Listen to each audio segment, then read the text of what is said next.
Hi, my name is Jennifer Evans. I'm in group 4, and we decided to do pro versus con argument between releasing prisoners who have already been in prison for marijuana. I'm doing the con side of the argument against legalizing marijuana, whether to release prisoners who have been convicted of possession of marijuana before it was made legal or to keep them in prison. Marijuana laws. Should we forgive those who broke the law before it was changed? How can this affect us as far as our community and also economically? So today I will discuss why the individuals who have been imprisoned in the past for marijuana should continue out their sentence, whether or not the state they're living in has moved to make marijuana legal. First, I will talk about how the individual who has been in prison for marijuana came to that point.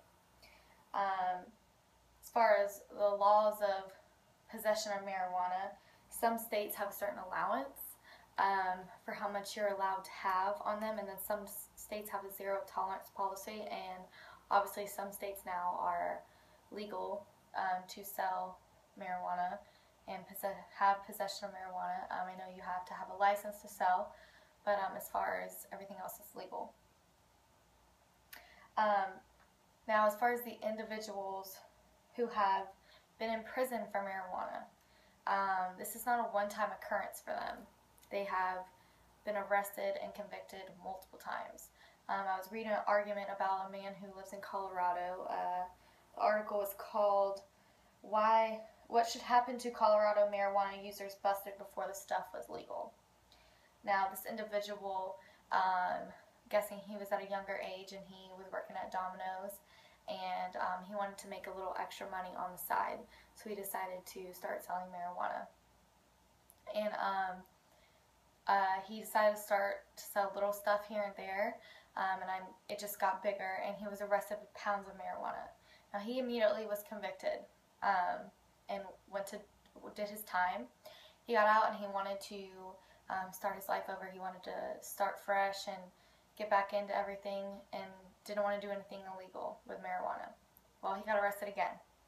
And so over the years, he got arrested multiple times for marijuana. So 9 times out of 10, these are not one-time occurrence individuals. This is a multiple thing. They have been arrested, they have been convicted, and then they will eventually get sentenced. Now, there are also different reasons these people are in prison for marijuana. As I said, there's possession, there's selling, there's use of marijuana, and so as far as economically, okay, so say we decide to, that we're going to release these people, or look into their cases to release these people that have been in prison for marijuana. Now, one of the reasons that people wanted to make marijuana legal was because they said it was too much money to keep these people in jail. You know, half our prisons are filled with people who have been arrested and convicted for marijuana crimes, and it takes up too much space in our jail. Our jails are overpopulated, and it's too much of the taxpayers' money to be keeping these people in jail for marijuana crimes because it's so simple of a crime. It's a pointless crime, is what they were saying. So say we decide to look at every single one of these people's cases. Like I said, that's over half of the jails in all of these states, or the states that have been made legal. So we're going to look at just possession, just selling, just the use, or are we going to do all three? Now, as far as possession, if we look into possession, are we going to let everyone go, or are we going to look and say, okay, we'll do a cutoff of a certain amount? These people had to be only carrying this much amount to be let go. Same as selling. These people had to be selling a certain amount, or to a certain individual, or to a certain age of an individual. And use, same thing. Do we have limits? Do we have cutoffs for these rules? And so this is all going to take time. We're going to have to look into every single case, every single person in all of these states, or even if we choose individual states. It's a lot of time. It's a lot of money to be paying all these individuals to be doing this, and it's going to be government money more than likely. So once again, all our money. And so we decide that we are going to release these people, or we pick and choose these people. So they're going to be released. Do we expunge their record?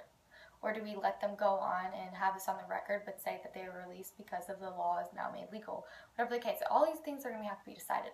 That's a lot of time, it's a lot of money, it's a lot of new rules and everything to be put in place.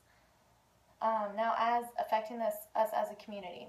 Now, even though these individuals were arrested and put in jail, they're not for violent crimes, but they still could be a threat to the community.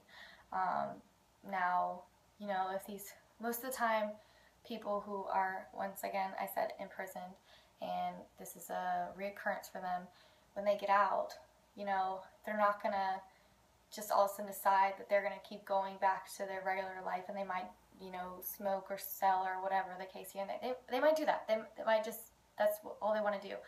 But most of the time, people who are actually criminals, they want to always go above and beyond the law and try to make themselves more money, go around and make a loophole.